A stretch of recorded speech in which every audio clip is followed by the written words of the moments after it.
বাবা ক্লান্ত, ডিস্টার্ব করো না। ফাদার চাইল্ড বন্ডিংয়ের 5টি ক্ষতি। বাবা সারাদিন অফিস করে ক্লান্ত, এখন ডিস্টার্ব করা যাবে না। এই একটি কথায় বাচ্চার সাথে বাবার দূরত্ব কিভাবে চিরস্থায়ী হচ্ছে তার 5টি সাইকোলজিক্যাল ফ্যাক্ট আজই জানুন। 1. বাবার প্রতি ভীতি। বাচ্চাকে বারবার দূরে রাখলে বাবা তার কাছে আশ্রয় না হয়ে একজন রাগী বা ভয়ের পাত্র হয়ে ওঠেন। বড় হয়ে এই বাচ্চা বাবার সাথে কখনোই মন খুলে কথা বলতে পারে না। 2. ইমোশনাল ডিট্যাচমেন্ট বা প্রত্যাখ্যান।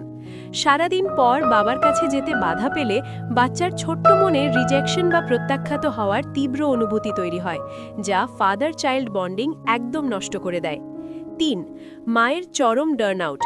বাবাকে সব প্যারেন্টিং দায়িত্ব থেকে দূরে বা গেস্ট বানিয়ে রাখলে মায়ের উপর একাই পুরো মানসিক ও শারীরিক চাপ পড়ে, যা সংসারে অকারণে ঝগড়া বাড়ায়। 4. Quality time magic.